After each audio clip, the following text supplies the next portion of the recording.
Okay, what we've got here is what we call the HLT, or hot liquor tank.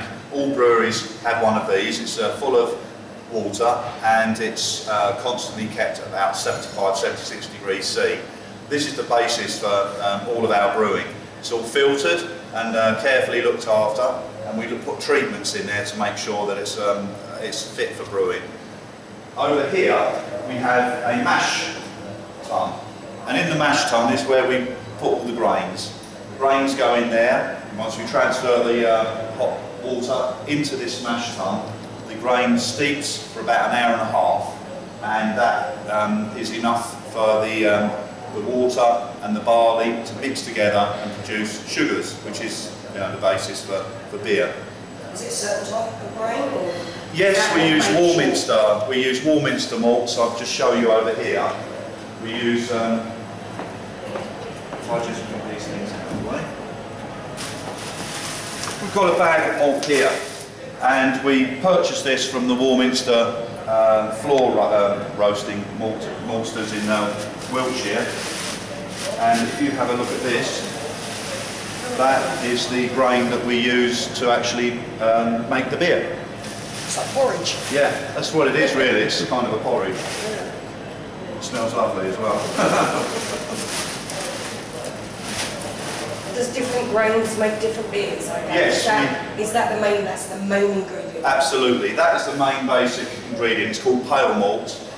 We use different malts to give it flavour and like a texture. This one here is black malt. This is very highly roasted malt, and it's the basis for our dark beers like Black Cherry Mild, the Mary's Ruby Mild, and the Smelter Stout. It gives it an ashy, earthy sort of flavour. Yeah. Very and deep. that's more the golden. Yes, that's what you would use for the IPAs and the very light bitters. Yeah.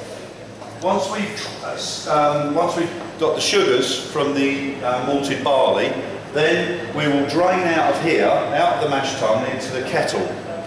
And in the kettle is where we add the hops and boil. And we boil for 2 hours. This makes sure that you get the oils and the acids out of the hops that you need to create the aromas and the flavour that are typically in beers. Just to let you know that ales, we don't make ales as such. There haven't been real ales about for some time. Ale is a drink that was made mainly through medieval times that didn't have hops in it. Beer has got hops in it. So we make real beer. It's not real ale, it's a little bit of a false statement. Yes, it is mixed. Yes. There's different types of hops depending again on the taste, or is it the same? Absolutely, hops are as different as cheeses. You need to be careful which hops you're selecting for the beers that you're making.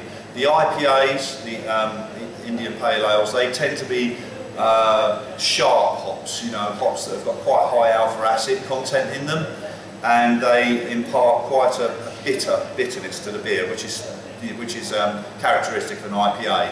If you want a softer flavour, you use something like Fuggles, Challenger hops, Cascades, something like that, and that will give you a much more malty and florally nose to the beer. So it's all getting the mixture right. Really. Absolutely, yeah. Once you've boiled your beer in here and the hops have done their job, then you need to cool it down very quickly. And we've got a plate cooler here where we pump cold water through the plate cooler, and in the other end you've got hot beer going in, and the plates are very, very close together. So you've got cold water, hot beer.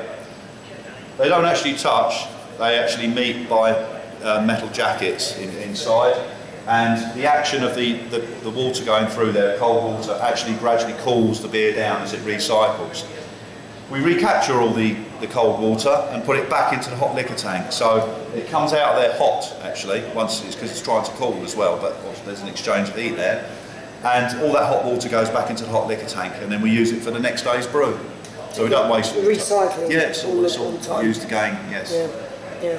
Once the beer is cooled down, then we transfer into the fermentation vessel. And here you have fermentation going on. This was made yesterday, So this beer is really, as we call it, we've got a good pickup.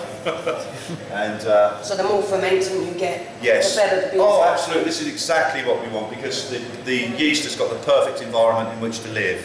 If it didn't, it would be a little bit flat, nothing much going on, and the lid would be nice and tight. But it isn't. It wants to come off. It's like polystyrene. Yes, that's right.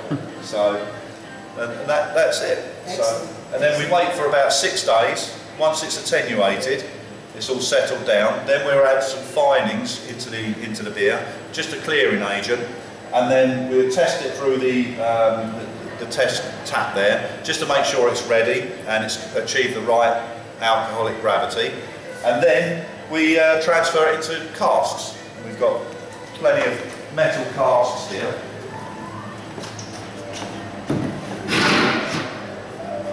This is what they are, and we've got a shive hole there. That's where we actually fill up. So we put the beer into there, add some sugar finings, just to give it a little bit of action. Then we leave it for 2 weeks, and then it's ready to dispatch to the pubs. And is that where the pubs would then push their pump into? Yes, what they would do is they would put it up on a stillage, and then they would actually bash into that. They've got a tap into there, and then dispense the beer. So you've got 72 pints in there to drink. These brown ones look interesting. What do you use them for? Are they the same? They're exactly the same. We use those more for pubs that are further afield. If we're using wholesalers, or if it's going a long way away, and we know we're not going to get them returned very quickly. The problem with metal casks is they cost an awful lot of money, and if you don't get them back quick enough, it's just you know, money. Yes. Whereas the plastic ones, if they get damaged, I'm not too worried about it. If they get lost, it's not catastrophic. If we lose metal ones, it becomes a bit expensive for us. What is hugely easy? We just keep chemicals in those, just cleaning chemicals and things that we clean the floor with, and vessels. They're just good holding tanks. So. How do you know the alcohol content? How do you test that? Is that literally just a... No. You have to use a hydrometer. I'll just show you what one looks like. Just a basic hydrometer here. What we would do is we put a sample of the beer in the hydrometer, in the jug. Then we put the hydrometer in, and depending on how high it sits in there, it tells you what your original gravity is. So that is the gravity of the beer, the sugars in the beer, before it's turned into alcohol. So what we're looking for, typically, say, for an IPA would be 1050. So we want 1050 sitting in there, you know, the sugars will be in that vessel. We'll record that. Once it becomes alcohol, then we check again after 6 days, and that will be sinking much lower into that sample. And then we would do a calculation. So 150, we'd really want to get down to about 10, and then we'd be looking at around about 5% ABV. That's alcohol by volume. Because remember, when we first brew here, there's no alcohol in it. There's nothing in it. It's just sugar, malts, and hops, hop oil. It only becomes alcoholic once the yeast has done its work and turned the sugars into alcohol. So, could you not add the yeast and have alcohol free, or would that not taste right? It would be what we call green beer, and not very tasty at all. I've tried it, it's not great. So alcohol-free beer would be made in a completely different way? Yes, they have to make the beer and then remove the alcohol afterwards. Do they? Yeah. Sinful. Yes. Yeah. Because you need that, the process of making beer, you do need the alcohol, and then a bit like decaffeinated coffee, you know, they take the caffeine out, and somehow, don't ask me because I've never been asked to do it, I've never made alcohol-free beer, so I wouldn't know how they remove the alcohol. Don't make alcohol. No.